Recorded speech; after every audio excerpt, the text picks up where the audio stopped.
महाशिव पुराण के अंतर्गत शिव, विष्णु, रुद्र और ब्रह्मा के स्वरूप का विवेचन। ऋषियों ने पूछा, शिव कौन है, विष्णु कौन है, रुद्र कौन है और ब्रह्मा कौन है? इन सब में निर्गुण कौन है? हमारे इस संदेह का आप निवारण कीजिए। सूत जी ने कहा, महर्षियों, वेद और वेदांत के विद्वान ऐसा मानते हैं कि निर्गुण परमात्मा से सर्वप्रथम जो सगुण रूप प्रकट हुआ उसी का नाम शिव है। शिव से पुरुष सहित प्रकृति उत्पन्न हुई। उन दोनों ने मूल स्थान में स्थित जल के भीतर तप किया। वह स्थान पंचक्रोशी काशी के नाम से विख्यात है, जो भगवान शिव को अत्यंत प्रिय है। यह जल संपूर्ण विश्व में व्याप्त था।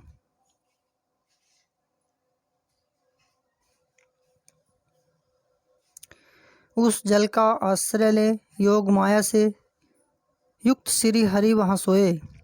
नार अर्थात जल को अयन निवास स्थान बनाने के कारण फिर नारायण नाम से प्रसिद्ध हुए और प्रकृति नारायणी कहलाई।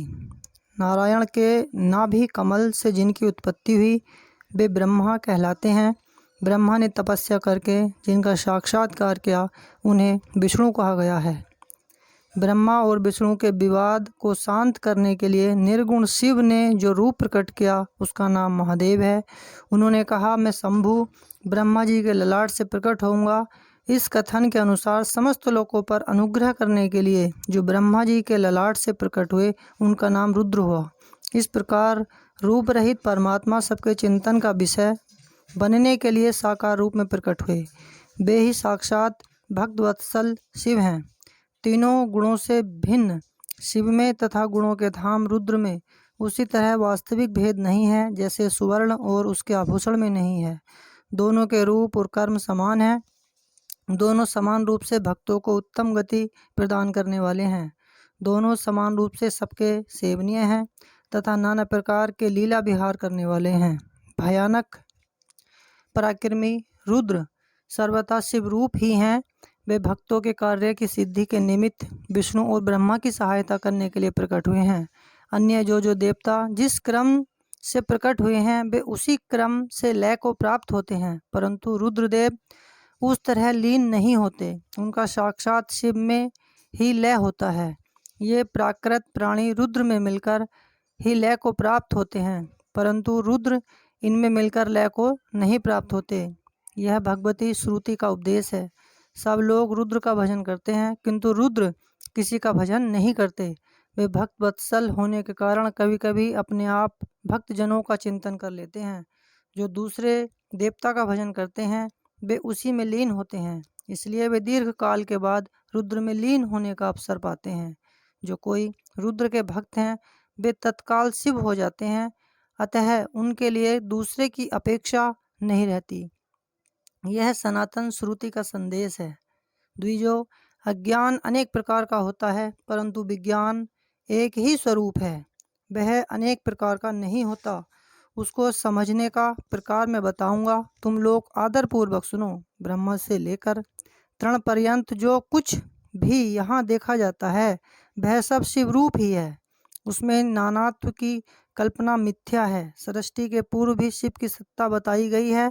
सृष्टि के मध्य में भी शिव विराज रहे हैं। सृष्टि के अंत में भी शिव रहते हैं और जब सब कुछ शून्यता में परिणत हो जाता है उस समय भी शिव की सत्ता रहती ही है।